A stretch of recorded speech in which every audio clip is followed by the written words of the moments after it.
అండి, welcome to my channel. ఈరోజు మనం చేయబోయే వంట ఆలు కుర్మా. దానికి కావాల్సిన పదార్థాలు, చేసే విధానం తెలుసుకుందామా? మరి ఇంకెందుకు ఆలస్యం, ఒకసారి ప్రాసెస్లోకి వెళ్ళిపోదాం.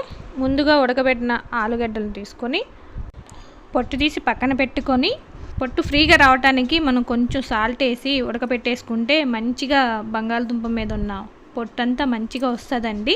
వీటిని 2 ముక్కలుగా కట్ చేసి మనం పక్కన పెట్టేసుకుని, ఈ చిన్ని ఆలూసు నాకు చాలా బాగా నచ్చాయండి. తర్వాత శుభ్రంగా కడిగిన గ్రేవీకి సరిపడా ఉల్లిపాయలు తీసుకొని, అలాగే పచ్చిమిర్చి కూడా తీసుకొని వాటిని మధ్యగా కట్ చేసి, ఉల్లిపాయలను కూడా 4 ముక్కలుగా కట్ చేసి మిక్సీ జార్లో వేసుకొని పేస్ట్ రెడీ చేసుకోవాలి.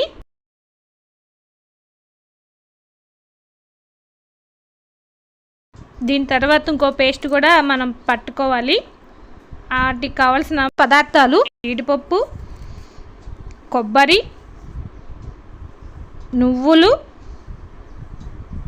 మిక్సీ పట్టుకోవాలి. పేస్ట్లా రావాలంటే కొంచెం వాటర్ యాడ్ చేసుకుంటూ ఇట్లా జ్యూసీలా పట్టుకోవాలి. ఇవన్నీ కూడా ఆలు కుర్మాకి కావాల్సిన పదార్థాలండి. ఉప్పు, పసుపు, కారం మనం తగినంత తీసుకోవాలి. ఇంకా మనం ప్రాసెస్ స్టార్ట్ చేద్దాము. ముందుగా స్టవ్ వెలిగించి ప్యాన్ పెట్టుకొని కొంచెం ఆయిల్ పోసుకొని పోపు దినుసులు వేసుకొని, తర్వాత జీలకర్ర వేసుకోవాలి. కొంచెం అటు ఇటు కదుపుకొని పచ్చిమిర్చి వేసుకోవాలి. అవి కొంచెం మగ్గేంత వరకు మూత పెట్టుకోవాలి. పచ్చిమిర్చి వేసుకున్నాం కదా, ఇప్పుడు మసాలా దినుసులు కూడా వేసుకుందాం. ఒక దాల్చిన చెక్క, 4 లవంగాలు, ఒక బిర్యానీ ఆకు, కరివేపాకు, ఇవన్నీ వేసి ఒకసారి అట్లా ఇలా కలిపేసుకొని, ఇలా కలిపేసుకుంటూ మూత పెట్టేసుకొని 2 మినిట్స్. ఇప్పుడు కొంచెం ఉల్లిపాయ పేస్టు వేసుకోవాలి.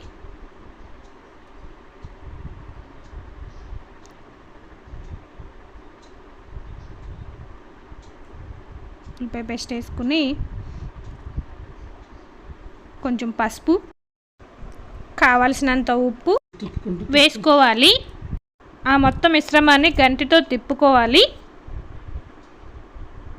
ఇలా మొత్తం కలిసేంత వరకు తిప్పుకుంటూ తర్వాత ఆలుగడ్డలను వేసుకోవాలి. ఇలా వేసుకున్న ఆలుగడ్డలను, ఆ పేస్టును మరొకసారి మళ్ళీ తిప్పుకుంటూ ఉండాలి. ఇలా తిప్పేసుకొని, ఇలా ఆలుగడ్డలను బాగా కలిపిన తర్వాత సరిపడా కారం వేసుకొని, ఆ కారం ఆలూకి పేస్ట్కి బాగా పట్టేలాగా కలుపుకుని, ఇలా కారం మొత్తం మిక్స్ అయ్యేలా కలుపుకొని పెరుగు తీసుకొని కొంచెం పెరుగు కూడా కలుపుకోవాలండి. ఇలా కలుపుకోవాలి. ఇలా కలిపేసిన మిశ్రమాన్ని మరొకసారి ఎక్కడ గ్యాప్ లేకుండా కలుపుకోవాలి. కొంచెం ఒక గ్లాస్ వాటర్ పోసుకోవాలి. అంటే గ్రేవీ చిక్కగా కావాలంటే ఒక గ్లాస్ సరిపోతుంది. లేదు, గ్రేవీ కొంచెం పల్స్గా కావాలి అంటే ఒక గ్లాస్ వాటర్ని యాడ్ చేస్తే సరిపోతుంది. వాటర్ని యాడ్ చేసిన తర్వాత మిశ్రమాన్ని మొత్తం బాగా కలగలిపి మూత పెట్టేసి ఒక 15 నిమిషాలు బాగా మగ్గనివ్వాలి. ఒక యాలక్కాయ తీసుకొని చిటిమేసి కర్రీలో వేసుకోవాలి.